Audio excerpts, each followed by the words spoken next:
Hi hello नमस्कार दोस्तों, स्वागत है आज की क्लास में। और आज हम लोग दोस्तों आपके साथ में पढ़ेंगे अमेजिंग डाइजेस्टिव जर्नी, यानी कि डाइजेस्टिव सिस्टम के बारे में। जो भी दोस्तों यहाँ पर पॉइंट होते हैं उनको हम लोग आपके साथ में डिस्कस करेंगे।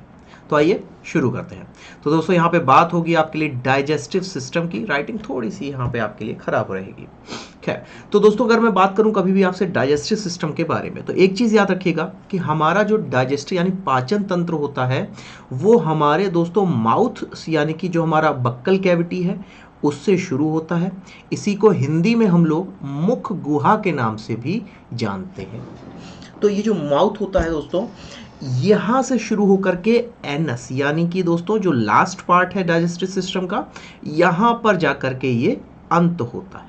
राइट, तो ये हम लोग शुरुआत करेंगे माउथ से, और हमारा फिर यहाँ पे दोस्तों जो सफ़र है वो चलेगा ईसोफेगस। ईसोफेगस से हम लोग आपका स्टमक और आंतों तक हम लोग आपका पहुँचेंगे। तो यहाँ पे दोस्तों अगर बात करें आपसे, ये है आपका पाचन तंत्र, और इस पाचन तंत्र के अंतर्गत अगर आप देखें तो यहाँ पर आपका जो माउथ है, यहाँ से आपका ये सफ़र शुरू होता है। और अगर मैं बात करूँ आपसे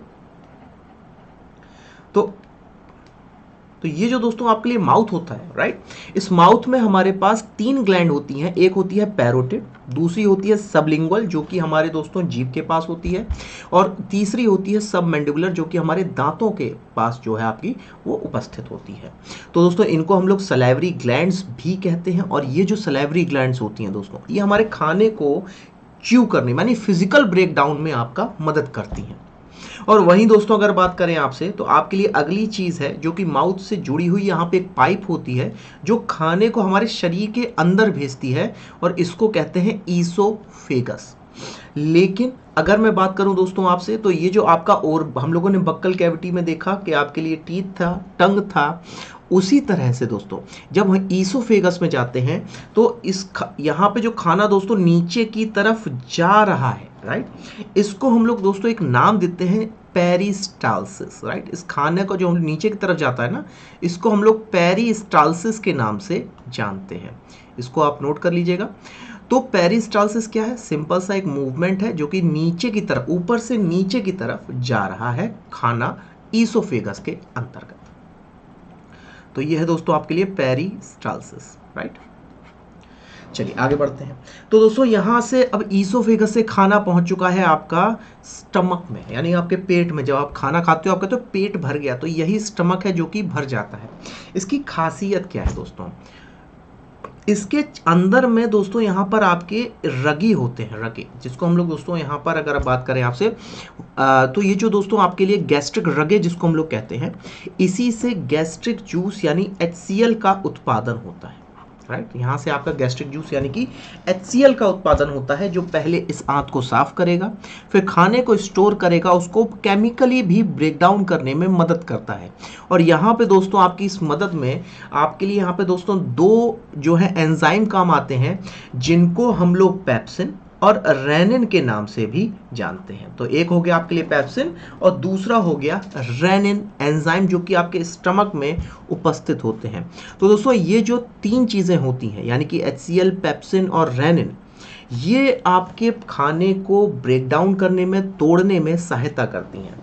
फिर यहीं से दोस्तों आपके लिए आगे जब सफ़र बढ़ता है तो ये पाइलोरिक इंस्फिक्टर से आपका पहुंचता है छोटी आंत में। ये जो आप देख रहे हैं यहाँ पे मैं आपका, ये आपको ब्लू शेड दिख रहा है, ये छोटी आंत है जिसको हम लोग इंग्लिश में स्मॉल इंटेस्टाइन भी कहते हैं।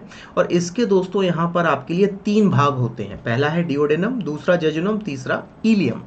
यहाँ पे स्टार्टिंग पार्ट होता है डिओडेनम, सबसे छोटा पार्ट होता है 0.25 सेंटीमीटर के अराउंड ये आपका होता है, स्टार्टिंग पॉइंट होता है आपका। नेक्स्ट है जेजुनम और तीसरा है इलियम। तो दोस्तों डिओडेनम और इलियम यहाँ पे अपनी ग्लैंड्स के लिए जाने जाते हैं। और वहीं दोस्तों आपके लिए एक और आपकी आंत होती है, उससे भी दोस्तों डायामीटर में बड़ी, जिसको लार्ज इंटेस्टाइन या फिर आपका बड़ी आंत के नाम से भी जाना जाता है। इसमें अगर देखा जाए तो मुख्यतः तीन पार्ट होते हैं। पहला है कोलन, दूसरा है आपके लिए केइकम और तीसरा है रेक्टम। तो केइकम जो है दोस्तों, ये आपका स्टार्टिंग पार्ट होता है, जहां से आपका जो छोटी आंत है वो बड़ी आंत से दोस्तों जुड़ी हुई होती है। और इसी केइकम में बड़ी एक अच्छी सी चीज होती है जिसको हम लोग जरा नीचे गौर कीजिएगा, अपेंडिक्स के नाम से भी जानते हैं। ये अपेंडिक्स हालांकि दोस्तों वेस्टिजियल है, हमारे शरीर में कोई ज़्यादा कार्य का नहीं होता है, मगर फिर भी पहले हम लोग दोस्तों यहाँ पे आपका काऊ से उसका कुछ हम लोगों को पार्ट मिला हुआ है, तो जो कि सेलुलोज को पाचन करने में मदद करता था ये अपेंडिक्स कभी, लेकिन अब हम घास खाते नहीं है तो ये अपेंडिक्स ज़्यादा रोल करता नहीं है।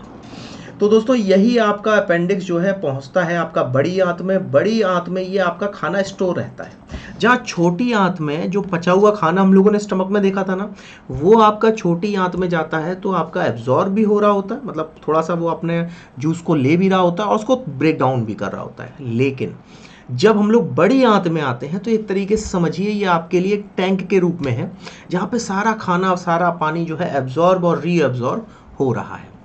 इसलिए कभी भी अगर बड़ी आंत में खाना काफ़ी दिन तक यानी 24 घंटे ज़्यादा रह जाता है ना, तो वो आपके फिर आपका जो मल होता है वो सूख जाता है, राइट।